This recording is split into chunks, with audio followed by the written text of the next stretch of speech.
Hello. Hello, everyone. Good evening, good morning, good afternoon, good night. Put myself over here a little bit. I hope that you're all doing well, and I'm really excited to play today. Let me turn this down a little bit more. To show you again this week a little bit about what's going on with the upcoming strategy simulation game Compound Interest. Now, we've had a lot of changes for people who had tuned in to the last stream on Monday. You know, there's been a lot of changes, especially in the UI, trying to make the game smoother to control, improve the experience overall. And I really dare say that we've done it. We've really done a great job with it. And I'm really excited to look at it again because there's a lot of other cool changes as well just in the past couple of days. So Evrim and I have been working pretty damn hard. I think Evrim especially has been working pretty damn hard to really take it to the next level. We've got some really cool announcements. Maybe I will wait. Oh yeah, for sure, Evrim. We should definitely update the holding screen because really the game has changed tremendously. I think it's really cool. Well, geez, my guy's head's going all crazy style. That's okay. But we're gonna jump into the game in just a second here. And we're gonna talk all about it. And I'm going to boot it up now. In the meantime, for anyone who doesn't already follow us, please do follow. Subscribe on YouTube. Like the stream. That's a weird thing that YouTube really likes. For some reason, liking the stream, liking the stream is something that boosts our visibility. So please do so. And we're going to jump into the game.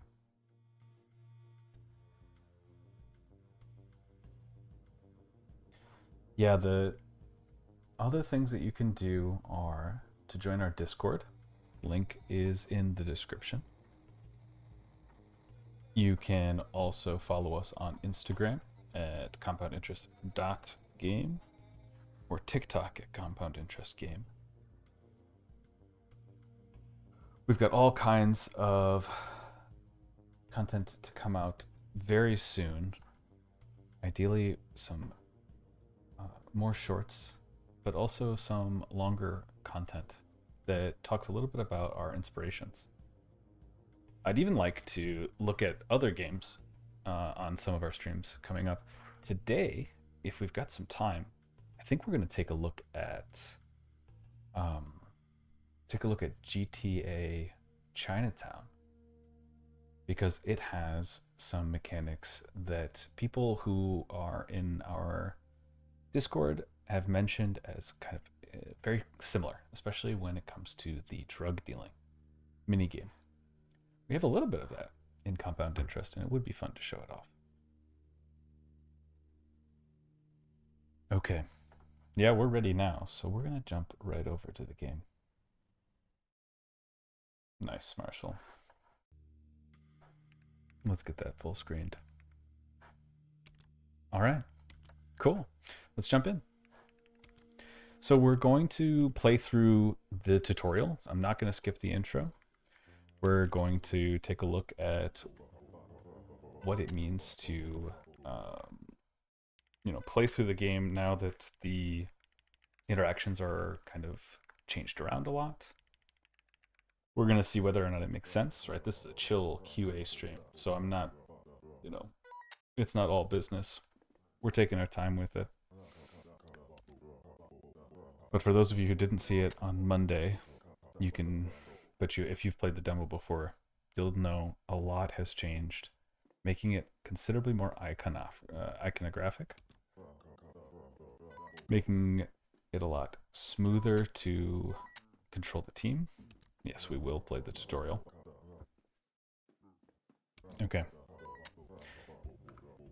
And we have a lot more icon, not just icons, but more menus that we're going to look at a little bit later on. So for now, we're going to play around with the team selection and moving the teams around as we're supposed to as a part of this tutorial. So we know that the teams are down here now. We know that we're being kind of, we're getting pings as a part of the, as something happens. So right now it's yellow because we have some decision that needs to be made. And with the escape key, we can actually look at the full map. We don't need to always be looking at exactly where our team is.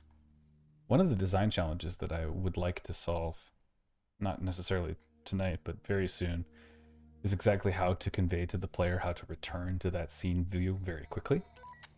So for example, I know where it is, right? I can either hit Control 1 in order to jump to the team. And there is a lot of hotkeys that make things very smooth. Or I can click on the eye icon here, or even here on hover. But again, it's a part of the tutorial to make sure that it's available, or that it's very clear. And so it's something that I'll need to make sure that we add very soon. In the meantime, we are able to move an active team. Ooh, there's a fight going on. I'm getting greedy already. I'm like waiting for, for something to drop on the ground. Because we also have the ability to order your team to move and prioritize something. Yeah, the bark tooltip should focus when it's live. Yeah, that's interesting. That is a good idea, because it's a gigantic button, isn't it? And especially because if you're in the very zoomed out view, you would like to jump in to that exact instance. And it makes it very clear why you would want to do that as well. It's not a bad idea. I do want to think about the exactly what the feedback is in that instance, though. In the meantime, I didn't show this off in the last stream, and I think I'm going to do that now. And it's that not only is there the keyboard controls, but that you can control the individual guy. This is genuinely insane. I think it's so cool. It is a little cheaty. I was getting into a fight earlier, and I was running around having about 5 or 6 guys chasing me. While my other gang members were just taking pot shots at the guys. So that was a lot of fun. Ephraim, you're saying people will click that intuitively. Yeah, I mean, especially because it's popping up right there, right? It's right in your face. It says, okay, you know, this indicates some kind of action that needs to be done. Although, of course, it's not in yellow, so it's not indicating that it's a warning whatsoever, which I think is the right level of information hierarchy. And I think that, honestly, one thing that we can do, and as a part of any of you who are interested in game design at all, we can talk a little bit about information hierarchy, right? So when things move around on screen, they're conveying their importance to you. It's very important for you to be able to separate what is the most important versus the less important versus the least important. And taking this screen right now for an example, it's very obvious what is the highest priority for me at the moment. It's this location here. It has a moving yellow icon. Yellow generally indicates something a little bit higher priority. And it should, as a part of my interaction with it, prompt me to do something about it, right? That's always the instance if something is higher priority that it needs to prompt you. Things that are, or that it should have something that follows from it. Something that's lower priority does not necessarily need you to immediately follow it at all, right? This is a bark, as we call them. These are a team bark. This is indicating that you have selected the team. You see here, I've selected the team, and they give a bark. That is not something that I need to act on, and in fact, we wouldn't want them to act on it. So it would be really inappropriate for us to measure this at the same information hierarchy level as, for example, this bouncing thing over here. So like I was saying, because it demands that we pay attention to it, we need to have something that I interact with beyond that point. And here we have it. Send team alpha. So as a part of the tutorial, which we will, you know, ostensibly we're following at the moment, we'll see how what the tutorial tells you is important needs to always be aligned with what the information and the information hierarchy is telling you is important as well. Okay, so at this moment, now we're being informed about how things are conveyed to the player, right? It's literally that whenever there's team members moving through this location or enemy factions that are moving through this location, they are radioing in to you to inform you of what's going on. That's why there's those team barks when other factions have been spotted. Now at the moment, we have been dragged into encounters. So here we see we're getting attacked. This is exactly the same flow as we had in the original demo from Steam Next Fest. But in many ways it's much smoother, as we'll see a little bit later. Holy moly, there's a lot of people here, but there's only two that we care about. As we see, we've got two icons above people's heads. Alright, let's take that fight. As I know even if we try to run, we're not going to get away. Okay. Not bad at all. And we've got some cash to show for it. Now we were prompted to check out the reputation screen. And good time to do that. So if we hit escape to go back out to the larger map screen, we can take a look at our reputations. Another thing, for those of you who didn't see it in the game itself, or in Monday as well, this has, or will have, information based on your relationship with other factions, including with district citizens, which is really important as individual districts are now their own factions as well. So being very nice to, for example, Brickway or Carnaby Wharves doesn't necessarily make you friends with people over in Brookholm. Kind of more of that, let's make everything real at play here. So again, here we're talking about information hierarchy. While there's a lot going on, we're given the bark, it's in yellow. If we click on it, then we have something happen. And I think this works appropriately. It'd be nice if that was one click rather than two. That's the only thing. All right, back out again. And again, we're being properly prompted to move through to another location. As few decisions as possible as a part of the interactions like this.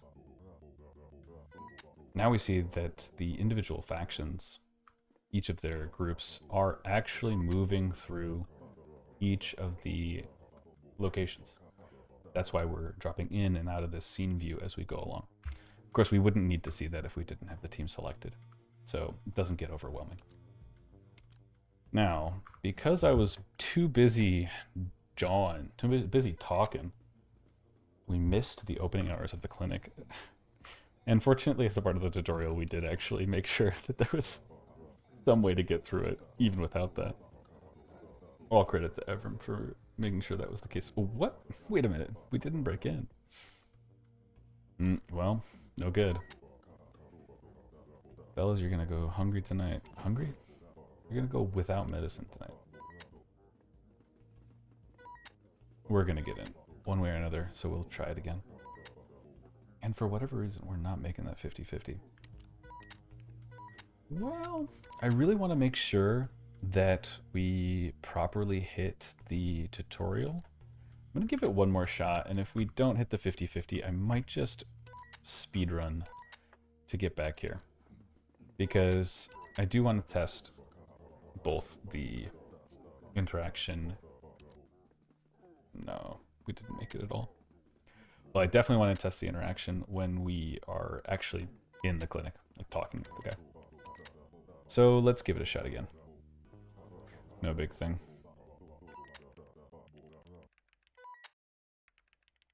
All right, let's take a look.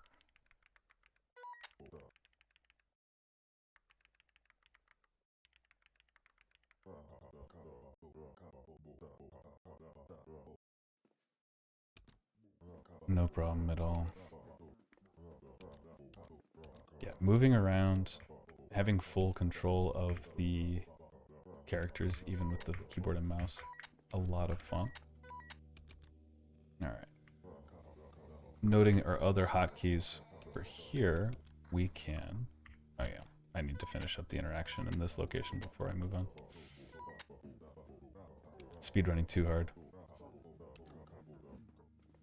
See, now I'm starting to think that there's too many interactions at this moment for me to keep the player's attention. It's a big part about a tutorial is obviously you're teaching, right? And something we've talked about before is that when you're teaching, you really need to understand who is your audience and appreciate they have their own interests and proclivities. So you can't just keep talking the whole time and expect somebody to listen. The best option for you is to meet them where they're at. That doesn't mean you need to teach everybody, but at least do a good job of teaching the people you intend to teach. So now we're jumping back into this fight. This fight is actually, I mean, it's not, I'm not tipping my hand here to say that this one is seeded, right? As in, it is bound to happen as a part of the tutorial. We also make sure that their health isn't too high so that you're very likely to win the fight. Otherwise, the rest of the tutorial would be much, much more difficult, and we would just be waiting for them to get back up before we head out to the clinic. Something else that features as a part of this tutorial is that we are... Oh, the location's locked? Well, that doesn't make any sense. Although it would explain why we were having issues getting into it before. And this is why we QA this stuff. Very interesting. Well, since we're not able to get in, it seems like... Oh, okay, it's open. Odd timing. Definitely odd timing. Another thing. We are now able to interact with the owners of locations to open up their locations menu. In this case, we don't need to because the tutorial guides us to it. But here, we will need to... Oh yeah, no, this one also pops up. That's perfectly fine as well. I think that just makes a lot of sense. Let's buy a ton of medicine, as medicine's really handy for us to have. Okay. Now here the tutorial is continuing to tell us about our location. And we have a final location to send our team to. All in all, I think that there is a little bit too much text in the second interaction. And I would prefer to move a lot more of that across a couple more interactions instead. We got stopped. Oh yeah. The news has dropped with our new 3D model and nice coloring. News becomes important as it is a major way that the player will find out about updates to the world itself. News is very often related to storylines. And so storylines will, like if you're playing one story or have found yourself in one story, it's a good way for you to know what's going on in other storylines. Something that we've talked about a little bit before is the idea that you're able to shape the city how you'd like to. And what the player has that all of the other AI doesn't have is the ability to interact or to remember across playthroughs and use that meta information to your advantage. So that becomes a little bit of a part of the game, as you might want certain outcomes, and you might want to make sure that you know where or, you know, at what stage other storylines are going. They tie together. That makes it fun. Okay. Yeah, I think what's happening here is I'm being more impatient, right? That's another thing that happens very quickly is information blindness. When you are the person who is spending hours and hours playing a game or, you know, interacting with whatever medium it might be that you're working with, you very quickly phase out what might be very important to other people.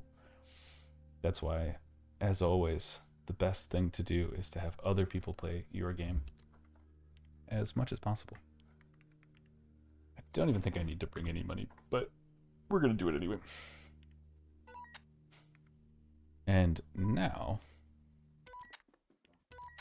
See, I'm curious. Yeah. We have the countdown. We don't keep the bark, but we do keep the countdown. And even at this very zoomed out level, because the icons do not, change in size relative to the screen size or the scroll, we are always kind of very aware of how much time we have left. Okay. This is I've called them a guide. And I think that's the appropriate term for them, which is somebody that, as a part of not just this tutorial, but as a part of other backgrounds in the game, will guide you through individual or through different storylines. This guy is bringing us into something very particular. Let me check the sound on this. I'm going to bring it down a little bit, as the sound might be a little bit too high. All right. We're definitely going to be taking up this guy, the friend, on his request. As a part of this tutorial, he gives a lot of benefits. Something else I'm going to be writing a little bit later on, including a lot more just giving the player everything. But it's conditional. It's the friend who's helping you. And so if you want to stay on his good side and keep the benefits of the work the benefits of his gifts, you need to work on his side. All right, easy. All right, let's take a little tour now that we've wrapped up the first or the initial interactions for this tutorial and starting into our storyline. Our quests line stays about the same. We still haven't interacted with any other factions enough that we have reputation, although I think that's not accurate. Keep that in mind. We have tracking of goods, which is really cool. So every location that we visit, when we trade in goods in those locations, we will remember what was there. This becomes super valuable when we start to do runs of goods from one district to another. Start to really take advantage of the buy price in one place and the sell price in another. We have our cargo, so we're always aware of what information is in which location, even making sure that we know what our teams are carrying. Speaking of which, I'm going to make sure that they're headed back home so that they can drop off all that good stuff that they just picked up. The last thing is teams, and something I really love now is we have the ability to create teams very quickly by clicking and dragging. This is something that we've mentioned before, and the idea that time is money, but you also want to stay safe.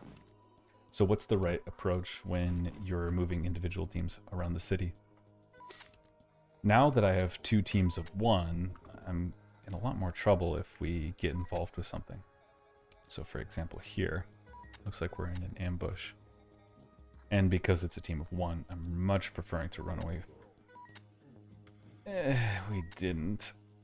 Although the ambush finished before I got in the fight, which is a bit strange. Now we can see the information hierarchy at the highest level, red, meaning like we're in an active danger zone right now.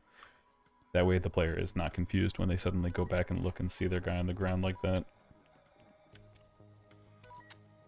Alright, keep moving around.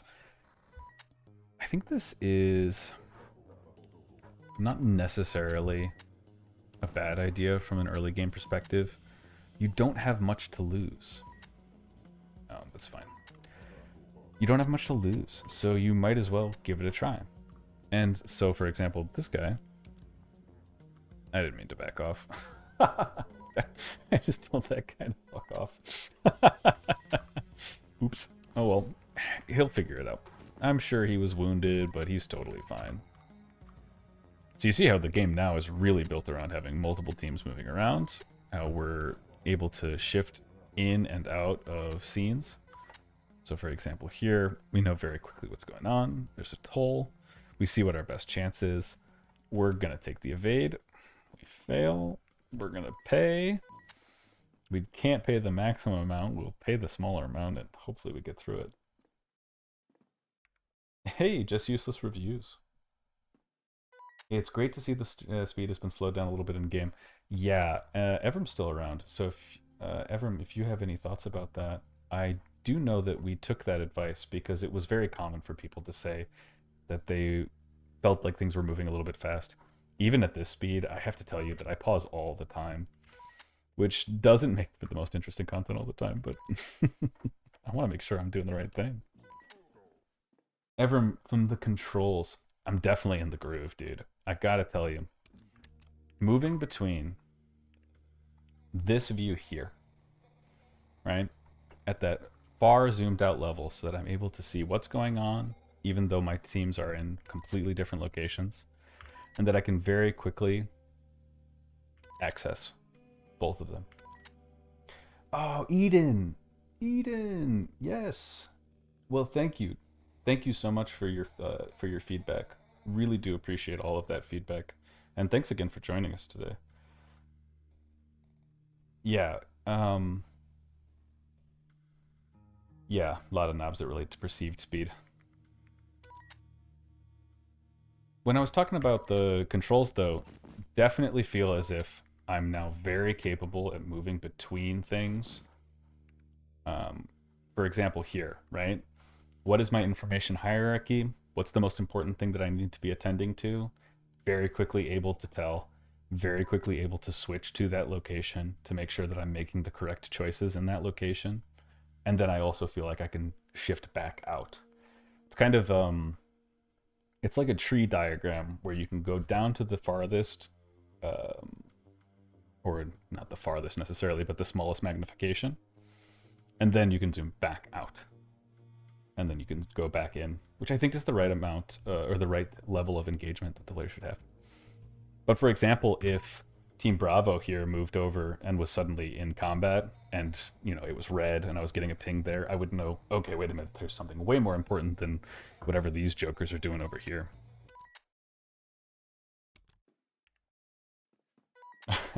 Eden, thanks so much. I think that's a big thing that we've really appreciated is so many people will come and say,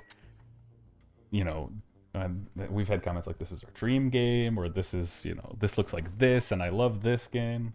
Very, very cool. Really happy to hear that people like it. And we have a lot to go into it as well. The ruckuses are a bit better, I agree. We're not getting stopped very often. Probably just at the right amount at the moment. What's also cool is that in this exact instance here, I was pinged in the sense of I know that there's a ruckus going on, but the team member did not ping me or does not ping me until I actually have the active choice to make. That way you're not attending to something early. You're always exactly on the clock. When you really need to be looking at something, you are prompted to do so. Okay. Let me check Evrim's other message here. Yes, they stop at intermediate stops. So that way they move slower through the city, but they also actually can be engaged in those moments. Huge gap in the industry for currently with a crime management game with this kind of pacing style. Really glad that it scratches the itch. I think I have to agree with you. It's a certain kind of game that Evrim, you talked about RimWorld being such a inspiration. I think that is absolutely part of it. But to be more directed and to have it be really storyline focused, written, directed storyline focus, but also have this insane system on system level of interactions. For example, something here that you guys, that the viewers may or may not know. Choosing to give chase in this interaction,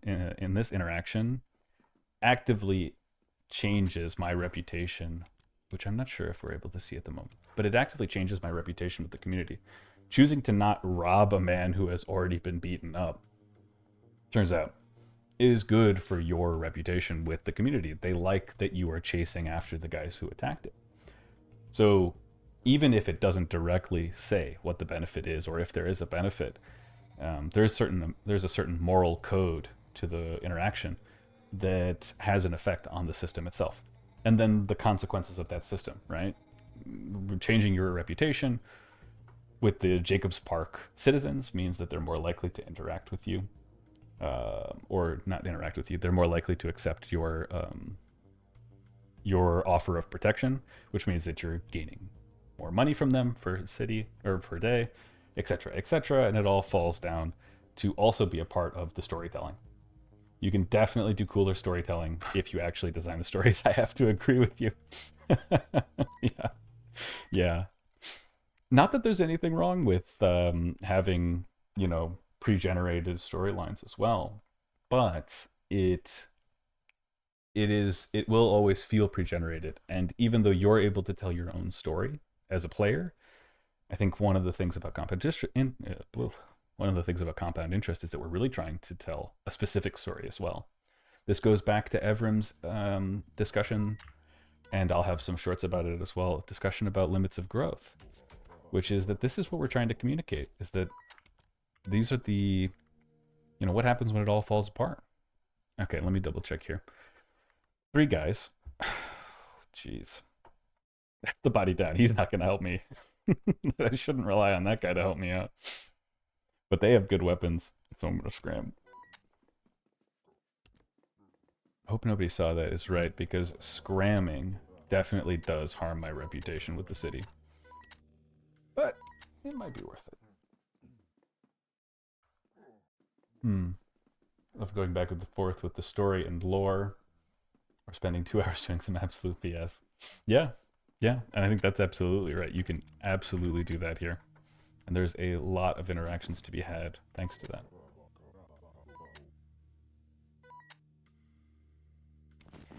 You're an optimist in spirit? Evrim, oh no, dude. I should have cut those shorts differently. No, I'm just messing with you. Ooh, hey, listen. We got something good here. One of the random interactions that we've introduced more recently is that random people in the community, which we've cleverly called randos, those people will ask every once in a while whether or not you're willing to let them join you. Now, to make it so that it doesn't just become immediately all of the randos are vacuumed up by every faction, we do have a certain percentage. But now we have a much easier way to start building your teams out, which is something that a lot of people in our playtests were talking about as something they would really like to see. They want to be able to do that. And we're happy to say that we can give it to you. Something that maybe as a part of the QA and testing, we can do a little bit later on. All right, let's keep moving around. Now that we have a little bit in our pocket, we could start to take over some locations. Okay.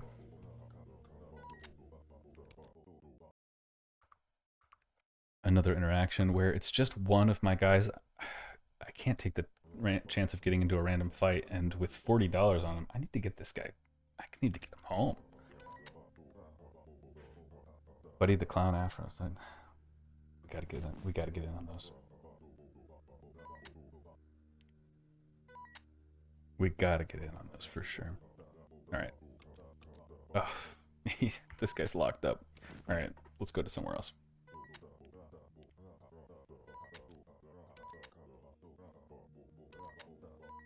Let's go. You're on your way home. Now let's make sure that we're getting this. Let's see what our chances are. Well, I know it's going to hurt our warmth, but we do really want to start getting money. As we're going to talk about why we want money in a little bit. One thing is that we no longer have the cheat code, which was just walking around the city and finding $200 on the ground. We really clamped down on that. That shit does not happen. Not nearly as often. Alright. Completed job.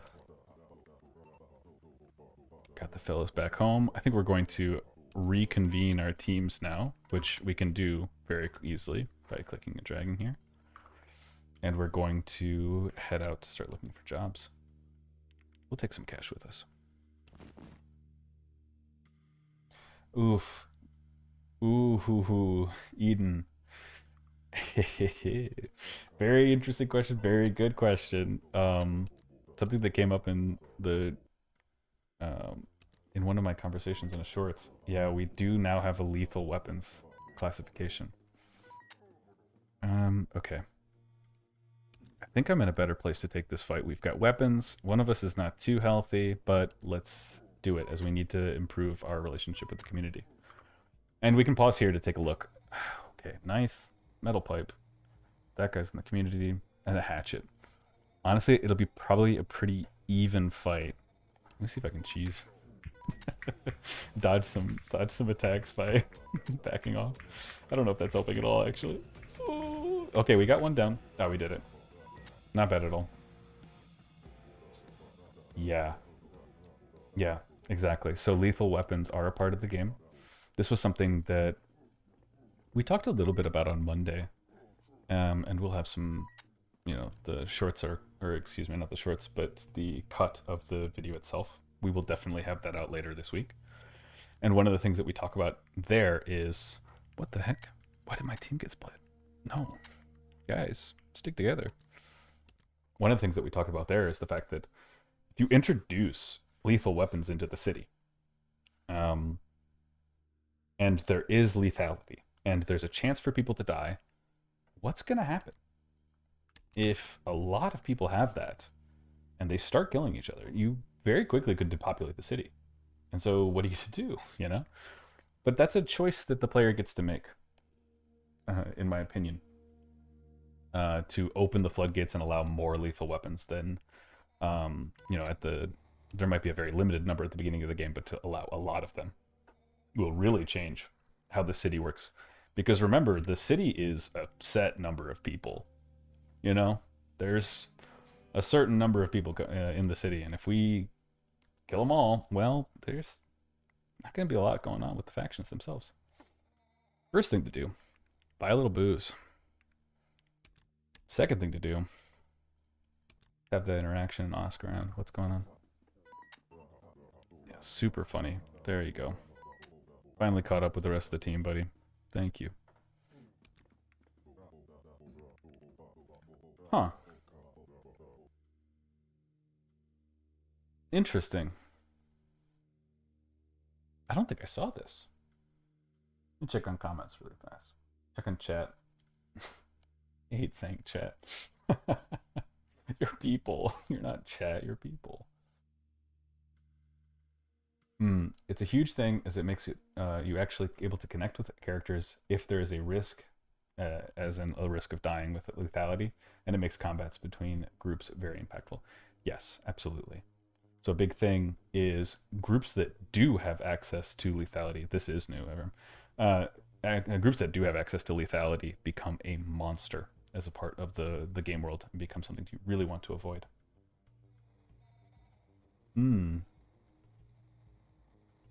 I'll get there in a second. Let me take a look at this first. Yeah.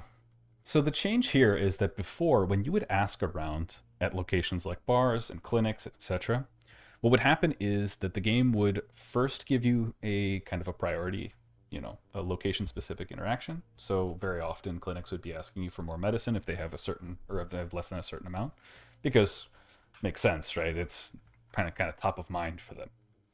But after that fact, you would have, you know, some kind of random option come up. In this construction, we have the choice of what we would like to hear about, and we have a certain chance of success. This is interesting. Now, one of the things that it requires is that I would need to kind of know what I'm looking for. something like recruitment, somebody looking to sign on, that's pretty obvious. And I mean, that seems really impactful to the point that I might want to select this almost every time. But then the possible upside of having some dangerous work done, or transport and business, which is a little bit easier, or of information gathering, the word on the street. It's also tempting as well. I like the idea of this being a choice you could make in certain instances, like at the bar, for example. I think in other instances it's fine to have it kind of always be random. But this is cool. Very interesting to see this. Trying to think of the metagame for this, right? In the moment, I've got cash, so I don't need work. And I'm confident that in the very near future, I'm able to get more cash. I'm going to take the chance to get someone to sign on. Yeah, it didn't hit it. Well, you get to try multiple. Evrim. Buddy. Very cool. I see. It's definitely a resource, and that is very cool. To turn gathering information into a resource, especially if this could be a part of another new mechanic, which I'll talk about right after I finish this. The other new mechanic being... Okay, settle up. The other new mechanic being semi-autonomous modes, or really fully autonomous modes. So at the moment, Team Alpha is in manual mode, but we could select patrol, meaning that they would move through or near territory that we already protect. And by staying in those locations, they would be able to detect whether somebody's coming through, maybe potentially whether or not they're going to try and attack. It's basically like beat cop mode and send your guys around. Last one is deal, wherein the group, based on their inventory, will go out and try to sell whatever they have. In that way, you're able to very quickly take care of, all of the goods that you might have gathered and not have to individually trade all of them. But it comes at a cost. They're not going to get the best price always. Where if you are vigilant about your, market mechanics here, you're able to find out much more easily. I should be checking more locations because it's really valuable to know or have a general sense of what the cost of certain items is going to be. Being involved with producers is also a really good idea. Yeah, autonomy lets you build up the competent force like the other groups in the city. Yeah, basically. I mean, that's, the deal and patrol. It's effectively what's going on with the other AIs as well. And once you have enough teams or enough team members, it does make sense that you would really want to just not have to actively manage all of them. Maybe you have your death ball that you move around while you worry about somebody else. So I should be able to turn in this goods request because I do have booze on me. Fair enough. I don't have enough. Can I... I'm gonna be tricky about it. Can I buy more and turn it in? I bet I can.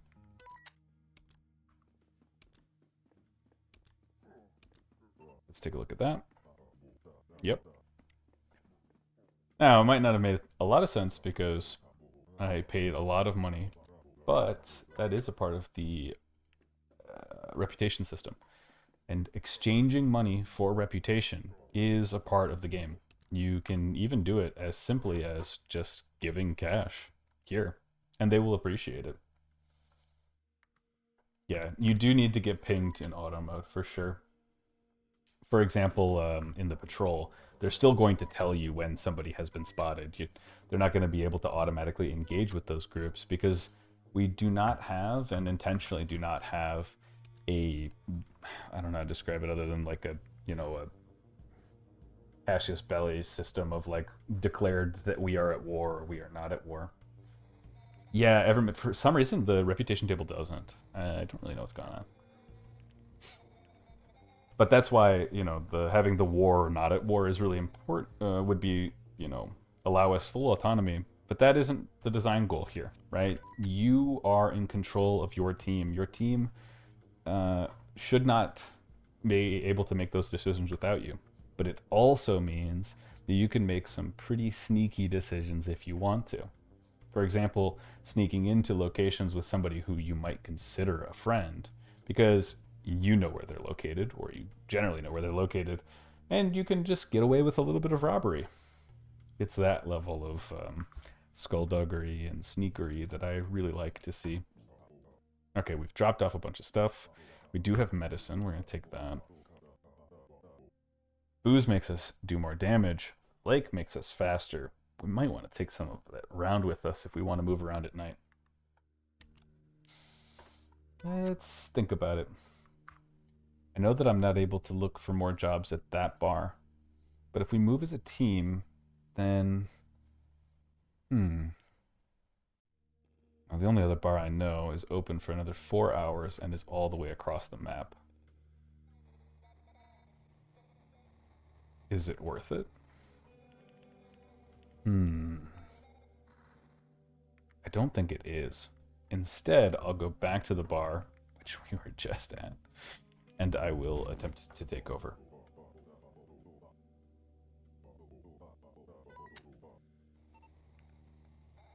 Looks like I got stopped up. Got a trap. We know there's 3 of them.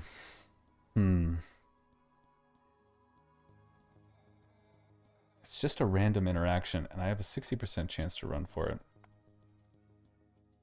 I'd rather not take the damage if I don't have to, so let's just get out of there. Hey, now. This is also a new thing as part of the game, is to have an end of day screen. I need to do some additional design on it. Sorry, everyone. Although it does look like at least everything is linked in to what it should be. But now, for example, we see what our general gain is over the days, right? Our goods. Instead of this information always, you having to track it necessarily by yourself, you have a general sense of how you're doing. Yeah, I forgot that we had that toll booth that I had to pay $5 for. That doesn't seem like a big problem anymore, considering we're doing pretty good on money. It is about time for us to start. Hey, what's going on? There you go. Weird. Get in the bar, dude.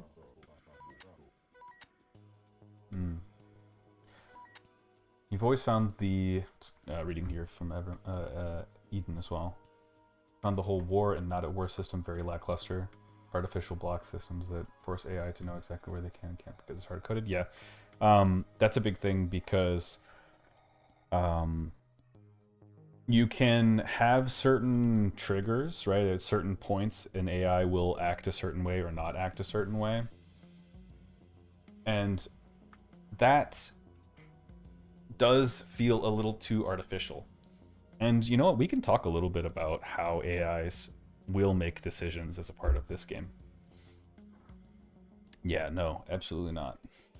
I'm on board for this 100%. There's no tutorial visualization. It's what you control and what you don't control. All right, let's do what I said I was going to do about 15 minutes ago and offer protection. See, we've got an 80% chance to make the threat. I'm going to have to take that. Yep. This is a part of transforming what the police are, right? The police as an idea, right? The idea is that they keep safety or keep things safe in a certain area. But if they are not there, if they do not go there, they're not really in control. They're not really protecting and serving that location. So territory like that becomes a little more nebulous. Let me look at this again and see if I can ask around again, because I don't know the actual triggers on that. As always, he wants booze. We can definitely take a look again. Always seems worth it to take this one, as I can just get more information every time. Always seems like nice. We got someone that would like to join us. Oh, they actually just come into the bar. Yeah, that makes sense. Oh, I don't know what happened there. I have to assume that it's drawn underneath this. We'll see it in a second. Yeah, it did. If I move this, let's just bring them on. That's fine. Okay, we've got two things going on at the same time. No problem at all. So now with recruitment from a bar, they will join you for a certain period of time. And if you keep them above a certain loyalty, then they will continue. If you don't, then they will leave. So you need to make sure that you're spending additional time on newer recruits to make sure that they become a part of the team more permanently.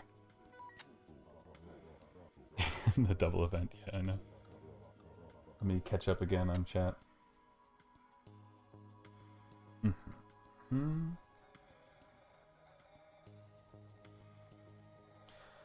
I think that having AI react to gangs regularly being hostile in certain areas, which then affects how they approach stuff, i.e. certain streets or a location. Okay, so I can talk a little bit about what's going on. Fellas, are we going to leave? All right, we're doing it. Good news. Wow, my luck is crazy, dude. Streamer luck is real. I get another. No, streamer luck is fake. I missed out. Oh man, I have 5 guys, but or 4 guys, but I could have had 5. All right, let's move back home.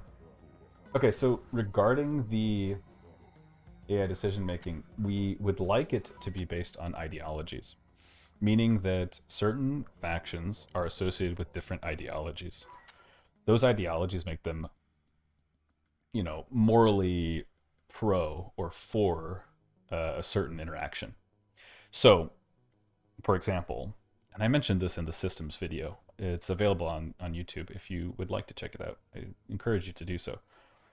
But, for example, factions that are against illicit goods won't trade with them, and I would like them to also actively seek out people that are trading in illicit goods and attack them if they're also another ideology, aggressive. And so multiple ideologies can converge, can work together in order to make each faction feel more independent, or not independent. Factions are definitely independent, but make them feel more unique. So aggressive and covert factions will take actions against you sneakily by robbing your place, but factions that are aggressive and overt will break in directly and just loot your place. So by having ideologies work in the background and the ideologies prefer individual job options, then factions feel very independent without too much AI work necessarily on our part. Keeping in mind that all of this is probabilistic, we don't have to have the factions always choose to do something. We can have them take in other things into account. For example, their chance to succeed at something. You can get really complicated with the weights there and have all sorts of things be related. Okay, so we did complete our job. We can go turn this in. I don't want to bring more booze to you, pal. But we should also check out, I believe this location, excuse me, the tiniest burp. I believe this location owes me money, so this is a great opportunity to split up the teams. Team Alpha, you're going there. Team Bravo, you're going there. Boom, see? Yeah, I did jinx it. Oopsie. Boom. All right, let's take a look at this one. We can now ask around at this location while the other team is moving. We can see over here on the left side that nothing is happening. I'm not worried about them, so I can keep interacting here. See, this is the right, you know, in the peripheral, we have something happening. I don't know what exactly, but I'm also confident that it's not such a big deal that I need to be involved at the moment. Okay, so didn't turn up anything right now. Now I know that something's going on, and now I'm able to quickly jump over and focus. I need to trade a bit. You got a lot of stuff at hand. Yeah, I do. I'm starting to stockpile stuff at home, aren't I? Boom. Now, task switched right over to Team Bravo. I'm refocused. It's a big deal. We're potentially heading into a fight. What am I going to do? I'll take the 50-50. I succeed. And we've succeeded at this. So now this ask around finishes. And now this interaction finishes. One thing I'm going to make sure as a part of writing further is reduce the interactions at the end of, at the end of an encounter so that you very quickly wrap things up to keep moving. All right. Team Bravo is still headed over to the location. That's good. We don't need to turn in that goods request. Let's double check what's going on here. Oh, right. So he asked about something else. In the meantime, what I can do is send Team Alpha back home. And we can pick up those goods to start interacting, or to start selling those. Boom. Okay, let's focus in on Team Alpha. Oh, man, it's so good. I have to stop again, man, because it's so good. This is such a cool interaction, right? At this moment, I'm just about to start thinking about, ooh, I gotta sell something, or I gotta give these guys some goods or something before they move out. And immediately I get pinged by the other team, and I'm like, okay, shoot. So I've got 50 seconds to either do one or the other, and I could pause, but something in your mind is constantly telling you to move forward. At the moment, something that's weird is that it seems as if all these locations are locked. Don't really know why that's going on, but we can see that this good shop should be open. So let's take some stuff with us. Not too much, because I really don't want to get beat up and then all of a sudden have nothing at all. And we can even sell a baseball bat. If we check our crew menu, we can now see what weapons everybody has. So, for example, here we have the crowbar, metal pipe, the hatchet is fine, no problem at all, and a baseball bat. Not sure why this is doubled here.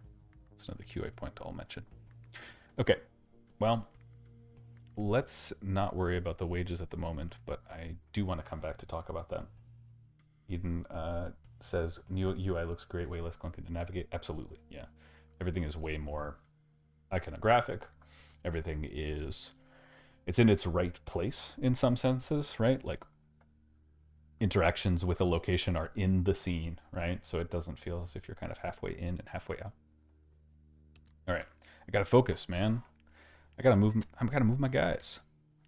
So let's close this crew member. Let's try and move here again. And like I said, oh wait, I have way more booze than I thought. So I can take 5 with me. Take some electronics. Take some gasoline. And we can sell this baseball bat, that's fine. And probably the metal pipe. We might be able to trade for something better. Now, while you're moving, let's focus in on Group Bravo to see how they're doing with the friend. Now, in this instance, because it's an important interaction, it's turned full screen, which I really like. We can see things are happening down here, but the information hierarchy is not high enough for me to instantly be popping around, right? I'm much more engaged with what's happening in the moment.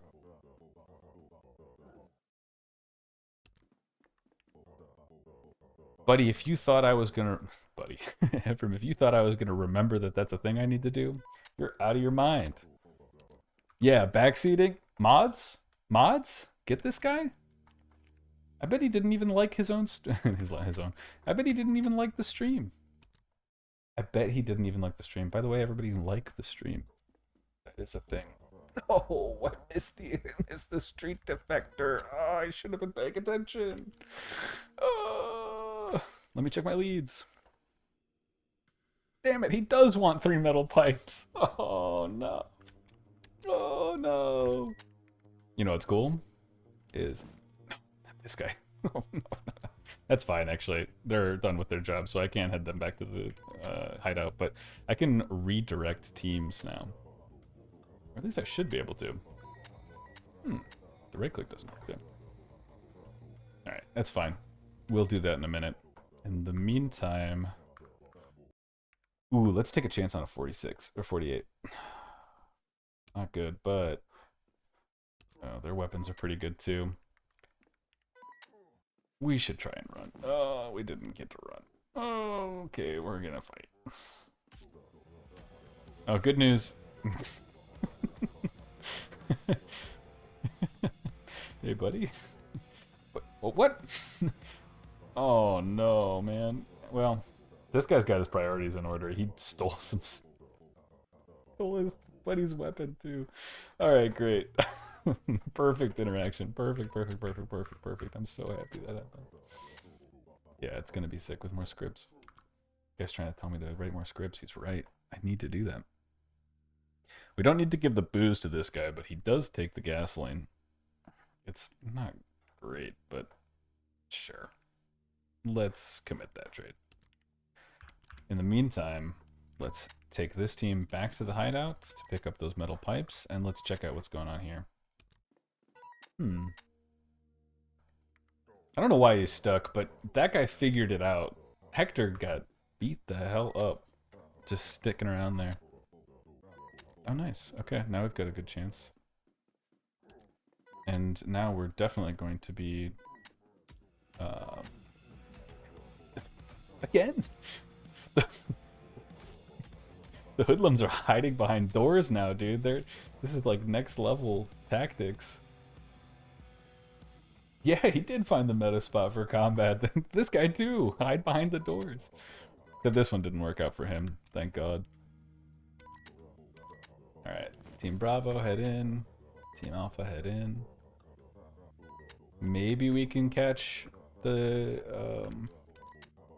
metal pipe turn in. Let's turn in all 3 of those. The problem is, am I carrying one of the metal pipes? No, I'm not. One of my guys is equipping it, so that's good. In the proper team. Okay, take a look. Roll 1 to jump in. Goods request. Got enough. We don't have enough. Buddy. I only have 2 metal pipes. Oh. You have my last metal pipe? What? Maybe I need to unequip one of them? I thought I just checked this though. Huh? What? What? Huh? Bro is dual wielding. Bro is dual wielding. What the hell? He's he is too? Is this what? No. That's in his inventory. This is in his inventory. They're carrying 2. Okay, no, I was going insane. They're carrying 2. But I thought for sure that I had 3. This is gaslight in the game. I don't know what's going on here. Hoodlum's got a same upgrade.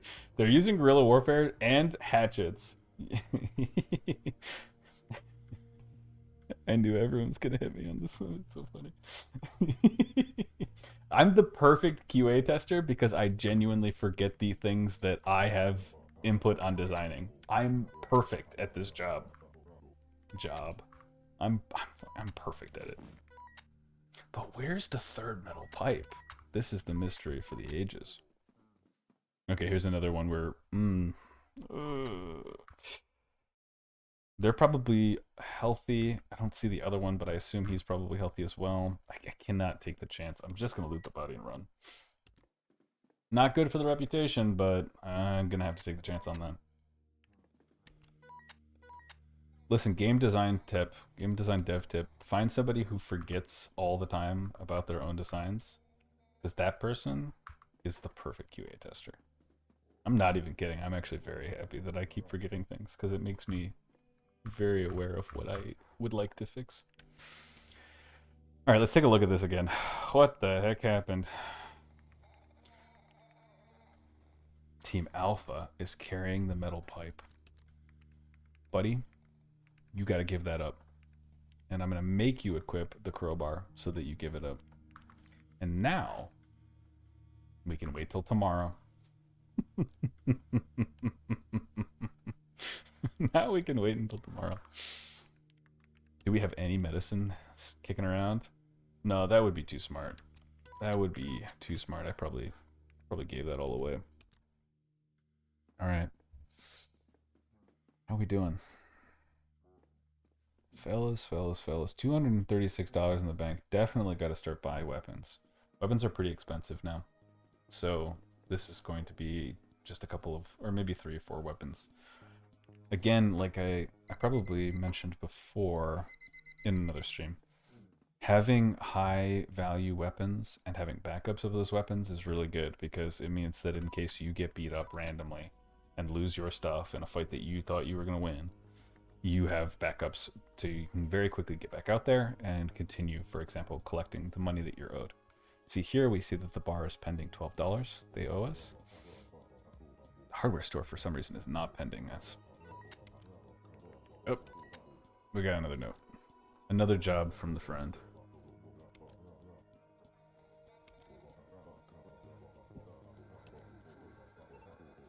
Now this one can be, or at least I remember it being quite difficult,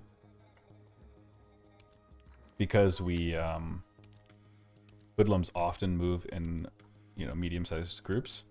So before we had a lot of recruitment options, it was really difficult for you to have enough manpower to overcome. Now you can definitely have enough manpower. In this case, even though our guys are all at half health, we've got pretty decent weapons, and we can bring some drugs with us so that we can win the fights. And that's what we're going to try and do, considering it's late at night and we have some time. All right. What are the goals for replayability? Is there going to be a hard end to the game, or can I hypothetically run endlessly? Great question. That's going to be a big part of the highlights from last stream and from this stream as well. So I'm going to have to pause the game to think about it, because my brain. Let me get some more goods on us, and then we're going to go sit in a location until we see some hoodlums. So when it comes to replayability, our focus is going to be on, there is about a month of story, right? There's interactions, there's characters that are, they're there. Sorry, but I found them.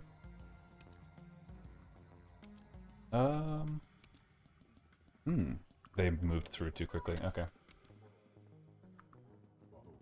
Yeah, Eden, you're on the deep questions. Just as I'm trying to beat the crap out of some guys sitting around in the street. No, but it's a really good question, because they're there. Let's hit them. If we succeed at this, we're going to take drugs. They failed to run, so we're going to take drugs. And there's no way we're going to lose this fight. We're out of our gourds on... Oh yeah, easy mode. It's not something that I do very often, but this is a very real... Like, you can very easily turn, you know, a small amount of drugs into a lot of money by doing this, by beating them up and then stealing stuff from them. Easy. Okay, so we got that at least. Back to your question, Eden, which so we have about a month of content, and 1 month of content means those are the interactions at the story level, the things that you can do to affect the world in the larger ways, the things that have been scripted and written, right? The storylines. I don't see a reason why you wouldn't be able to play beyond that point and see, just, you know, push the limits, see how far you can go, what you can do, those kinds of things. I think that could be a lot of fun, and I don't see any reason for us to gate that. And then there will also be a meta progression, in a sense of there are certain ways to play, certain backgrounds. For example, this one is the Indies background, and you will be able to play different backgrounds that allow you to do different options, so that you know, it opens up or makes easier for you to get involved in different storylines. Getting involved in different storylines gives you the information about those, meta information that you're able to use in future interactions. And it also unlocks other not unlocks storylines. All storylines are available from the beginning of the game, but it unlocks the next background so that you can play from a different perspective, and then from a different perspective. One of the things that comes as a part of the everything is real, you know, of factor of the game, is that when you interact with someone, for example, you know, if the guy was here, and we're going to wait for him because I want my money. If you interact with somebody else, that faction is also making choices. And if you were to just step into their shoes as the player, you could also make those choices. I don't think it would be very interesting to play from the perspective of the citizens, the hoodlums, or the randos. Although hoodlums might be really fun, because it's just... I don't even know how many different groups are running around the city. But you can actually, you know, step into the shoes of those other factions that you see in the game. And we would like you to do that as a part of the final product of the game. And that will guide you in a different way. All right, for some reason, it's not open even though it's half past. So I'm going to go, or at least he wasn't there. Maybe he's there now. I'm going to go to check in on our friend. Ooh. That is a newspaper that is informing us of the progress in a storyline. I don't think that is tied to anything at the moment, but that is, like I mentioned before, a major part of how you would find out about that information and find out what you could be involved in future playthroughs. Checking in. Eden, you said that that's what you did for another playthrough on the demo? Yeah. I don't blame you. Just robbing people. I mean, it's a good way to make money. I mean, the hoodlums are doing it for a reason. Going back farther, Vander. Do traits like solid and resilient mean? Yeah, Evrim picked that up, is that they do have an effect on success chances. So we can take a look at that for a second. Not the success chances necessarily, but we can look at like what our team members have the traits for. Stealthy and strong, for example, here. Some characters don't have traits. Clumsy being a negative trait, also kind of featured in the game, so that it means while having this team member might be good because you want to have a team member, it might be bad since they're actively ruining some of your chances of success. And resilient. Not too bad. Not too bad at all. We can take a second to talk about wages at the moment now as well. So wages are a way for us to drain the resources out of factions, and specifically about money. It's something that I had an early discussion with Evrim, and I was against it. But now I definitely see the value in it, especially considering how much money is possible to accumulate and how we needed to have some kind of natural, limit on the number of people that you can have in a part of your team. Money is a very easy way to do that, since it's pretty sensible that most faction or most individuals as part of the city would want to have that. But also, it's what you're usually trading with when you are taking over locations and picking up money from them. So it naturally feeds on itself that you should either be constantly moving goods around to make money that way, right? Doing this trading. Or, see you later, Evrim. Have a good night. You should be constantly, trading to get goods so that you can have more money, so you can pay your guys. Or you should be taking over locations so that you can have a steady income, so you know that you're able to support this number of people. We also have, as a part of loyalty, the ability to overpay your guys. And that is just a direct benefit to the loyalty that they have with you. And so that can be very valuable, although, of course, it costs additional money, so you better make sure that you have a good use for it. Yeah, exactly, Eden. And you do need to have those kinds of balance on motivation. Balance on... balance in the sense of having the right number of people, but also motivation as pushing you to not just wait around in your hideout. Although you could do that. All right, let's have this interaction with our friend. We need to head to a clinic. Get healed up, since we're not going to heal above 50%. We should also find other ways to improve our loyalty with our team.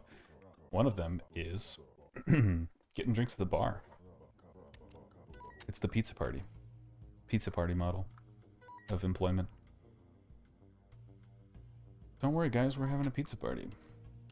No, you do not need to get paid more. We'll just have a pizza party. Ooh, we don't have to buy drinks. Alright, let's do this.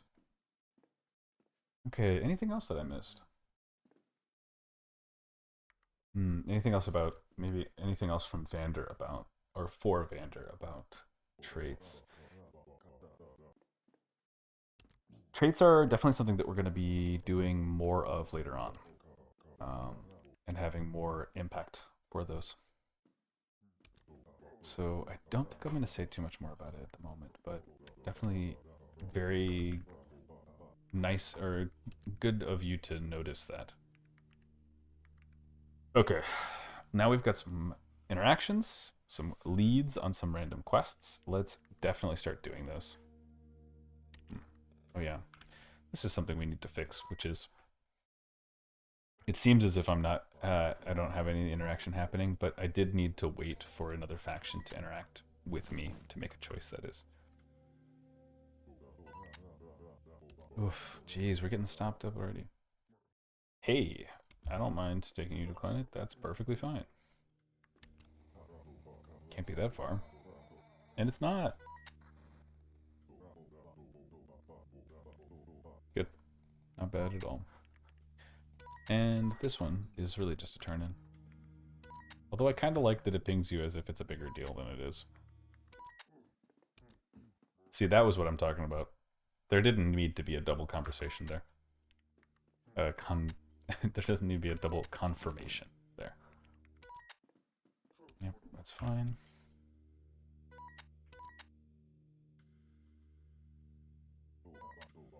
Yeah, Gangsters Organized Crime. You mentioned that before, Eden. I should check that out. I was thinking about playing a little bit of GTA Chinatown today. I think what we'll do is see how, you know, this is QA. I'm doing some work here to test how things are going. But I would also like to make sure, or to get some inspiration on a couple other things. Got 2 interactions here. Let's take this favor here. And let's take the long way around, and then let's see what's going on with the team that randomly decided to run across the map. Fellas, what is happening? Guys, no. Don't do that. Don't do that at all. I can't redirect you. Funny business already. Okay. You see there as well. I had to check in, but it was only to confirm that nothing is going on. I think that's okay. And in fact, I think that is good interaction because it gives you the sense of, uh-oh, and then you have to make sure that things are actually okay. Although maybe not. I'll think about it. Okay, we did get ambushed. There's 2 of them. Hatchet and a crowbar. I wish I had... Oh, I wish I had healed up or anything. I ran, but it didn't make a difference. And now we're in an ambush over here? Oh, Jesus. Okay. Hey, wait a minute. There we saw the bleeding out mechanic. That guy was bleeding out. We can talk about that for a second. Right now, there are certain weapons that are available in the game that are lethal. If your team member gets hit with those and goes down, you need to get them to a clinic or they will die. That is, I think, a really crazy, kind of scary interaction that I am very excited to see more of. Procedurally generated city, citizens have their job, it's turn-based, but also... Yeah, okay. I'm starting to see that maybe we really should try out Gangsters Organized Crime. It's just a game I've never heard of, and that's really cool that we've hit on a genre or an interaction that other people like to see, want to see, and yeah, it makes sense when you're saying, for example, that it is a more, you know, this is a niche genre that not necessarily is being served at the moment by anything on the market right now. Okay. Take a look and see if there's anything else. No, not really. Going for about an hour and a half. That's good. Okay.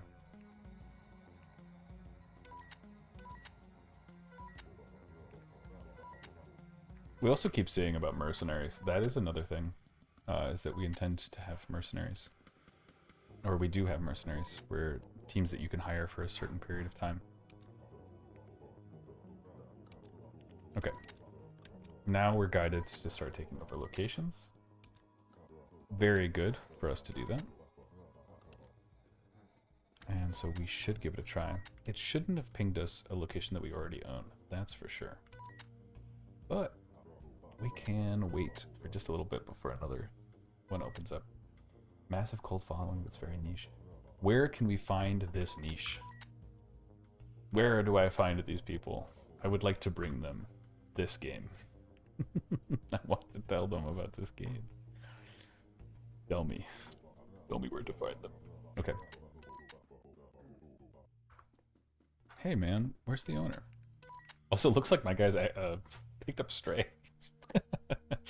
they they decided to they must have selected to have someone join us. Yeah, and someone was assassinated. Again, I don't think that's actually connected at the moment, but it is a part of the game.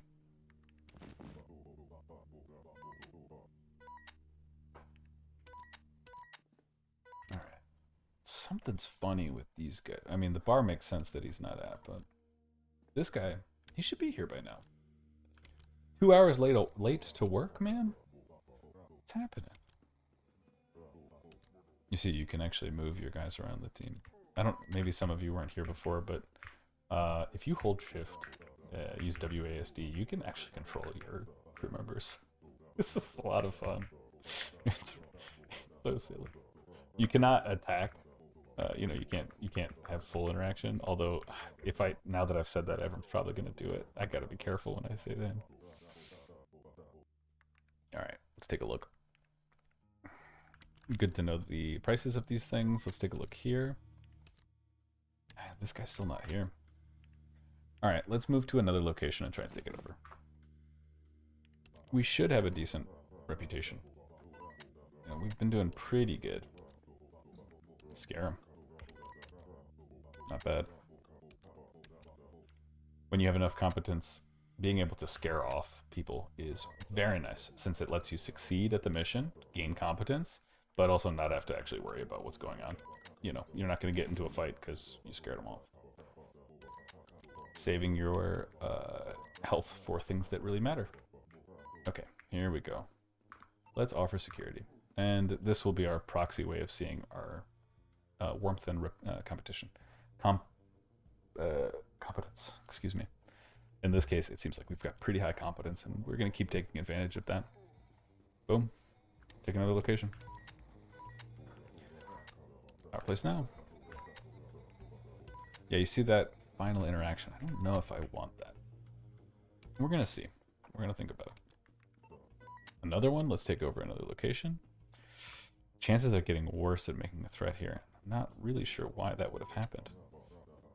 But we still succeeded, so it's ours. Good, good, good, good. Are mercenaries going to be a finite resource? I'm guessing other groups can hire them too. Other groups can definitely hire them. Oh yeah, absolutely. They are a finite resource in the sense of they are a faction, a team, you know, a group, much like the hoodlums or the citizens. Their primary responsibility is certain actions, right? They're not participating with the in stories per se. They're not really seeking that out. They don't have storylines as well. They don't, you know, patrol the streets with no purpose. Well, it's not no purpose, but you know what I mean. They're not taking over locations, that's for sure. So there's a limited number of them, and they will be posted up in bars, or they can be referred to by other notable people, or by some stores, I think. No, just by notable people. And so having good relationships with those people and looking around for those teams is absolutely worthwhile.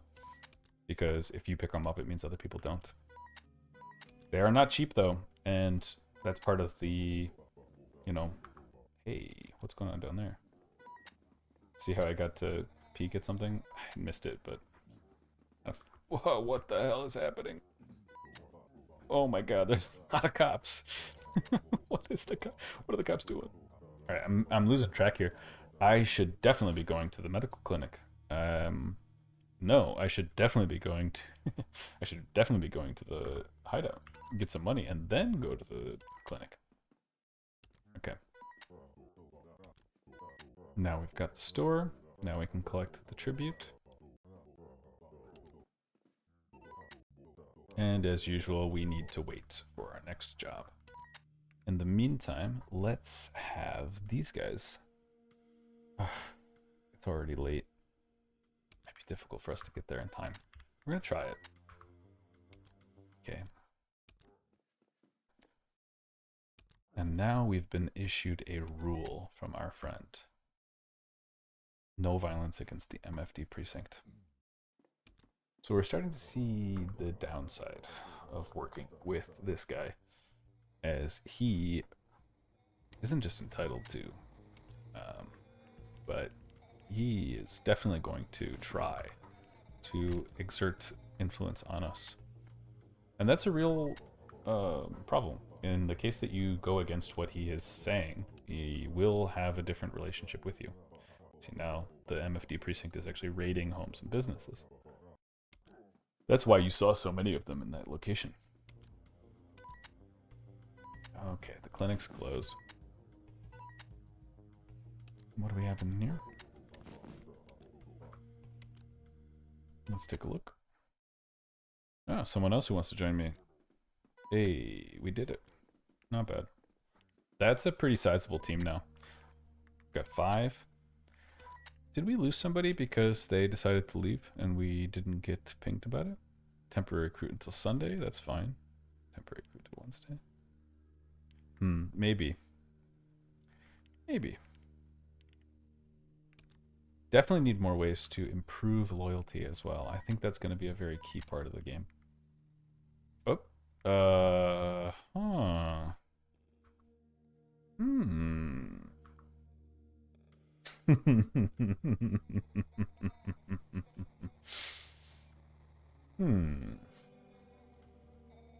Folks always do QA. I think what happened is that the demo is only intended to run for 1 week, and we didn't get properly pinged or get properly exit out of it. So that's probably what happened there. That said, allow me to assure you that in our next demo, the total time will be greater. We're going to have at least 2 weeks, since, as you saw there, with my expert level play, I wasn't able to accomplish the full storyline available in the game. So definitely want to make sure that people in the next demo have the opportunity to play through the whole thing. Yeah, Eden. I know.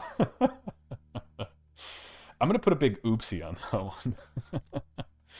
Now that said, Eden, was it you or was it somebody else in the Discord who found out that if you load past a certain day, you can continue the game? Somebody found that out, and I thought that was really cool that they were able to keep playing. And honestly, I wish I had saved right before the day because I kind of want to keep playing too, man. That's okay though. I think we're going to take a quick break. I'm going to come right back in about 5 to 10 minutes. Not even 10 minutes, 5 minutes. And we will pick up a little bit on GTA Chinatown, which should be a lot of fun. I'm going to be talking about Chinatown from the perspective of what to learn. Might have been you, yeah. Like what we can learn from the game. And I think that's going to be a lot of fun, or at least very interesting, because as a game designer, one of the big things that I always need to be doing is finding more references, more interactions. We've been talking about it for a long time that we should really find ways to play, other games and show them off. And I wish I could do it with Evrim, but we'll save that for another time. Today we'll play Chinatown, and Eden, definitely, this gangster's organized crime. I will need to check it out. I'll need to check it out off stream, but I will also have to consider showing this one as well in game. Okay, so back in like 5.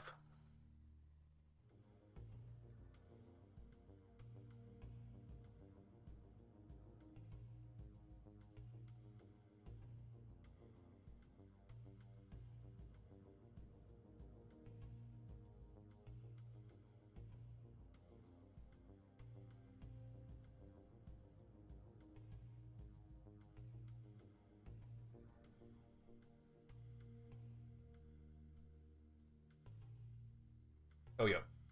Bye, Eden. Thanks for stopping in. Thanks so much, man, and thanks again for all of the feedback that you've been giving and your contributions in the Discord. So, yeah, have a good night.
I don't know how loud it's going to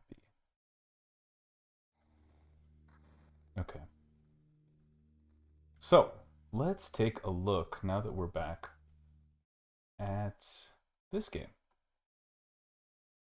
GTA Chinatown. You double check that nothing's wrong here.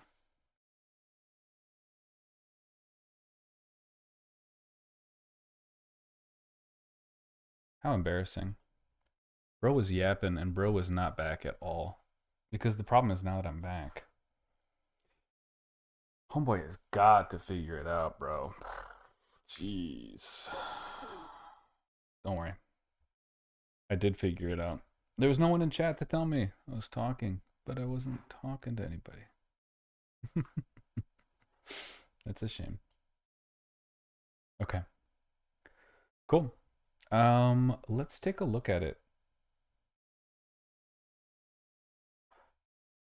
All right, double checking my audio here. Yes, we're all good. Wow. Wow, that's loud. We're bringing that way down. We're bringing that way, way down. There we go. Okay, so some of the things that I'm noticing already, and I am doing this from the perspective of like, you know, gameplay, understanding how the game interacts, works together, etc. Some of the things that I'm seeing here are, I love having the map immediately available to me. Okay, we're getting out of the car. We're opening the menu. Everything's a mess. I'm capturing my cursor. That's fine. Better do that. Because I'm playing on hardware. Obviously, this is real hardware. Okay. Dude, first thing I notice is that the city feels so alive because of the props that are in it. So all of the, you know, the street lights, the boxes, you know, we have people moving around, but it would be cool to also have like the post boxes, the, what is it called? Clucking Bell? I think that's the thing from GTA. All right.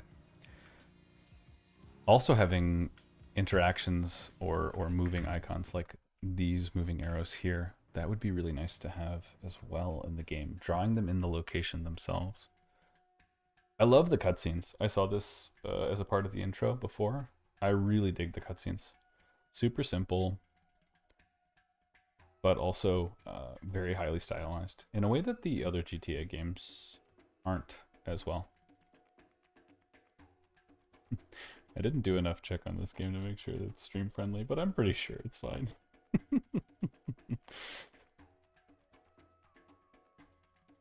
Yeah. I like having the shot next to each shot here, and to have them able to focus on different things in the scene. We don't quite have that ability. We do have the ability to have multiple speakers, and those speakers are the things like the talking head you're seeing right now, right? Although they look better in game than they do here. So having multiple of those is definitely an option, although we don't draw multiple of them at the same time. Could be a good idea. We could talk about that, actually. This game does have really long cutscenes. The intro cutscene was also very long. The music is good, though. Okay, let's check it out.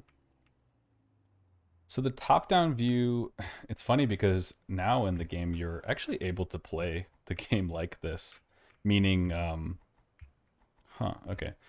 You're able to control the character by moving around if you hold Shift and WASD.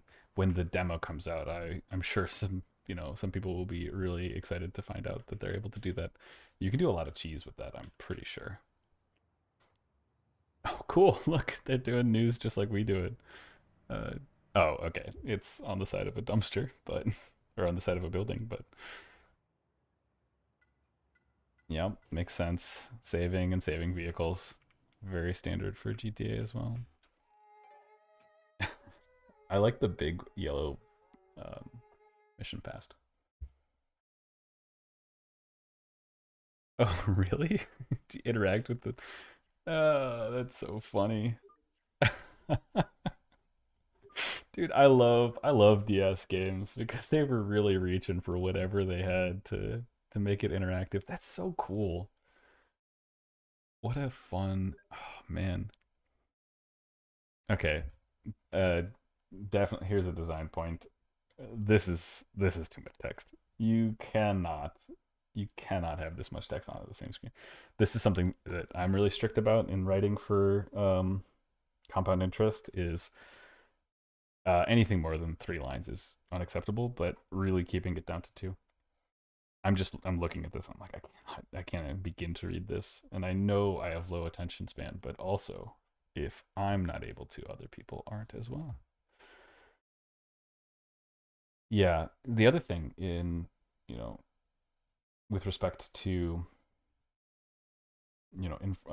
providing information is that this information is this is the action that you want me to take, right? To click on this thing. But you're also telling me not only is that's new information that I can click on that, right? I need to know that. I can assume it because of the heuristics, but it's also important for me to acknowledge that's a part of the interaction, the information I'm getting.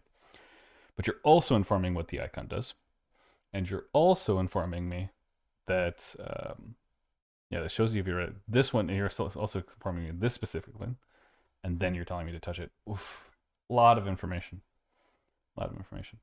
Now, 3 lines. Oh my gosh, that's funny. It started automatically moving. 3 lines isn't so bad when you have formatting like this, so that it's properly line breaks and things like that. That's not so bad. Da, da, da, da, da. Please forgive me. Okay, let's go back. So fun. So funny to have these interactions, and look at the way that they prompt you to interact with them as well, because it's not on PC, right? It's on the DS. So I mean, obviously that's why my cursor's here. We're playing this on hardware. So, interacting with, for example, this. Okay. Oh my God, I love it. Oh, wow. Oh, wow. Oh man, that's so cool. Oh shit. I love this, dude. This is great. Oh, okay. Oh, you can move the magnets around. I know this is so silly, but it's such a fun interaction to have in a game like this, and to, you know, to do the skeuomorphic design. If you're going to have something like, an information board or a bestiary or a compendium, something like that, then make it a part of the game, right? And there you go, man. This is a part of the game. This gives me information. The white text on gray background is bad, but we can't have everything. This is really fun. Really, really fun. Why am I clicking on that? Did it crash? Oh no. Oh no. No, wait, why? No, no, no, no, no, no, no, no, no, no, no, no, no, no, no. Oh man, why would? How... Oh. Okay, ignore this. I'm gonna load a state. I don't know exactly what happened there, but I'm not gonna take the time to figure it out. And I'm gonna show you this cool thing instead. Look at this bad boy. Look at the interaction. Oh my god. It's too bad we're not gonna do things like that, because this is a lot of fun. Yeah. Going back to the city, it's so nice to have it, populated with objects like this. Oops. Oh. Snooze, you lose, pal. Shouldn't have been going that fast.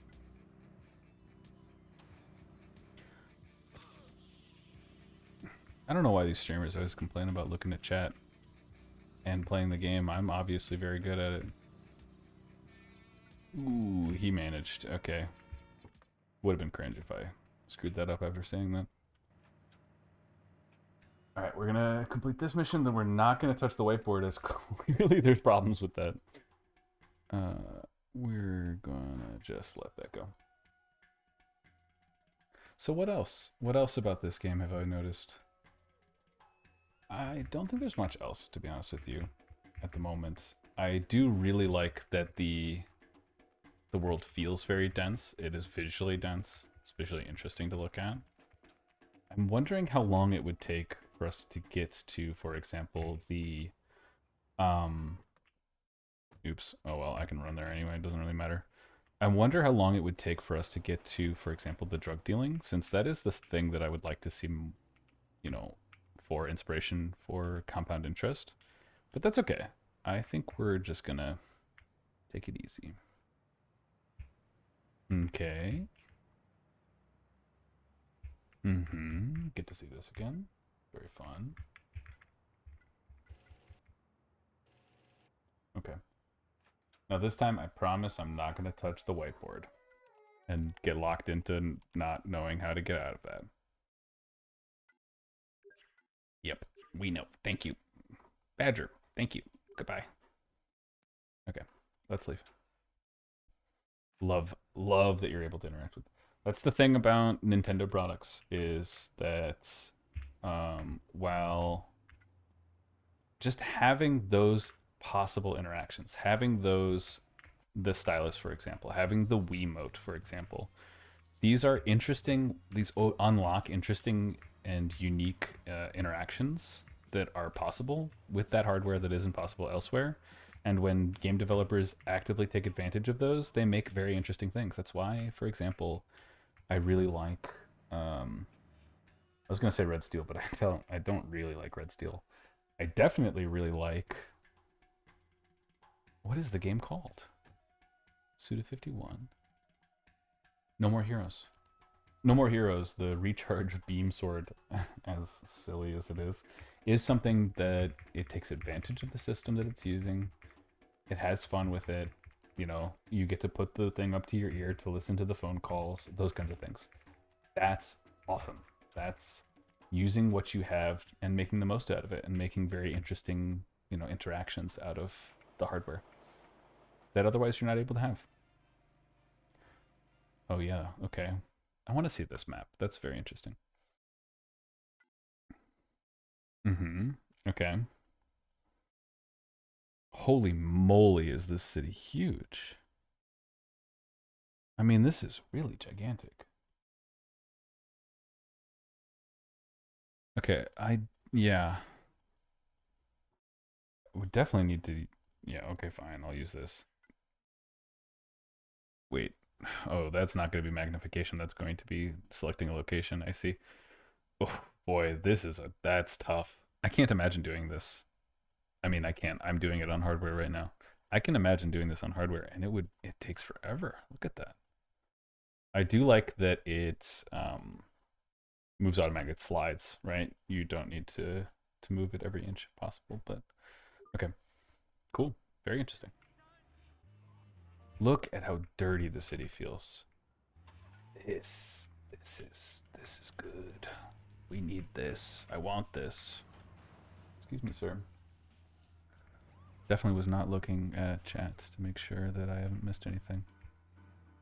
I was just minding my business and being a good driver. Certainly. Well, the music is a lot of fun. Let's see. I think the other thing about this, and what time is it?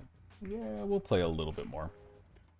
The other thing about this is the art style being just at that right level of, like, the world is very well defined, but the moving objects, the people and things like this, are at the right level of not. Oops. Wait a minute. Now, why am I supposed to do this? I probably wasn't reading, and I'm probably supposed to. Yeah, I'm supposed to drive it to the location particularly. But so everything being cell shaded, all these moving objects, means that you can understand it, you can read what's happening to it, but it's not overwhelmingly detailed. So that it reads just fine, even at the lower resolution.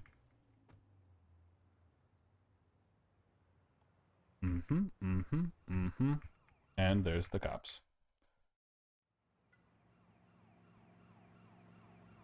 This is also interesting. Stars you have, yep, okay. General GTA stuff.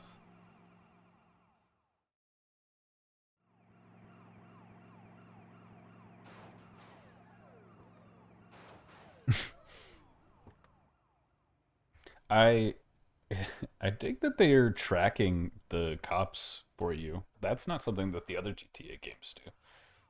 It's kind of cool that it's more arcadey. Oh yeah, that was the one choice I didn't want to make. I'm figuring it out. Don't you worry about that. Oh yeah, definitely figuring it out. Look at me figure it out as I take 6 rounds to the forehead. Okay. I'm very curious to see how... Alright, well, that worked. I'm very curious to see how well the DS that I'm playing on, how well this manages. Hmm. I definitely don't feel like I want to go faster. Oops. I'm doing it again. I definitely don't feel like I want to go faster. Oh no. Well, shit. Because I was feeling a little bit even nauseous going a little bit faster than that with these controls. Ba ba ba. Okay. All right. I think we're going to be done with this in a moment just because I think what I'll do is probably play more of it off stream. And when I have some more thoughts, we can play it a little bit more. But this stuff, man, this is fun. Look at this. Just have a click and drag interaction. Why not? Just, if your hardware supports it, just do it. That's so fun. If your hardware supports it, have interactions like this. Have objects like this. And look at how they all are at that lower level of detail and yet benefit tremendously for that. That's awesome. Yeah, definitely going to have to play more of this off stream to get further in so that I can find the drug trade, for example. There's a lot of people who like that mechanic, like the drug trade mechanic. So it would be a lot of fun to be able to compare, notes with a Rockstar game. Huh, okay, I don't know how I managed to do that. All right. Yeah, let's bring it on back. We're gonna bring it on back to the holding screen. Okay. So that was a little bit of GTA Chinatown. Pretty nifty game. I like it. I think it would be fun to check it out again when I've played a little bit more off stream and have a better idea about the larger mechanics behind the trade and interaction, the buy sell, for example. And as always, we love to see a game that embraces its hardware to the level that it gets to have some interesting mechanics. Okay. I think from now on, I am going to wrap on the stream. And the reason for that is actually that I need to do a bunch of writing for the game to have stuff organized and set up. And I wouldn't want to do this on stream. So, what I'll do is close it out with the usual thank you so much for watching. For all of you who tuned in and who haven't already, please do give us a follow on or subscribe to us on YouTube. Check us out on Instagram at compoundinterest.game. Check us out on TikTok at compoundinterestgame. Links are in the description. And we're also on Discord. There should be a Discord link in the description of this stream as well. Please do join us, as we're going to have some pretty exciting announcements coming up really soon. And we're going to be, really appreciative of all of your feedback and your thoughts on the game as we go forward. Because it's with people like you and fans that we get to have some really exciting and cool stuff. This is a very unique game. I think we all kind of, we really acknowledge that. It's a strategy and simulation game. It is a crew management game. It is a, goods, a trade in goods game in order to maximize your value, a la Mountain Blade. And it's about the storylines of the city and finding and making unique choices in order to shape the city into what you would like to see it. So that's it. That's gonna be it for this evening. Thank you all so much for tuning in, and yeah, check out the links in the description, and I hope to see you again soon. I'm gonna plan to have another stream on this Friday. I haven't decided the time exactly, but probably about 6 p.m. Eastern Standard Time. That's American Eastern Standard Time. And wishing you all the best. So have a great evening, and thanks so much for tuning in. Goodbye. Goodbye.